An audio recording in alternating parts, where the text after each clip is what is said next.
એટલે ચૈતરભાઈ પર હિંમત છે. તમે છો તો મારી હિંમત છે, તમારો સહકાર છે, તમારા આશીર્વાદ છે તો મેં બોલું છું. બાકી હું એકલો પડું તો મારું પિક્ચર આ લોકો પૂરું કરી નાખે. કરી નાખે કે ના કરી નાખે? કરી નાખે આ લોકો.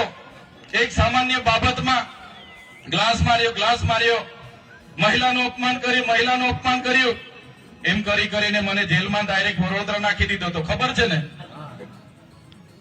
ને બધાને? હવે ગ્લાસ જેવી ગ્લાસ અમે પકડ્યો પણ નથી, માર્યો પણ નથી ને એવી બાબતમાં 80 દિવસ જેલોમાં રહીને આવીએ અને આ મોદી સાહેબનો ખર્ચો પૂછ્યો તો કીધું કે 1.5 કરોડ માંગે છે, 75 લાખ માંગી ગયા. 5,000 બી આપે ને મને તો આ લોકો મને જેલ હવાલે કરાવી દે કે ના કરાવી દે? બધા જ એમના છે, અધિકારી એમના, કલેક્ટર એમના, એસપી એમના, કોન્ટ્રાક્ટરો એમના, તંત્ર એમનું. કોઈ મને 5,000 બી કોઈના પર માંગુ ને તો મને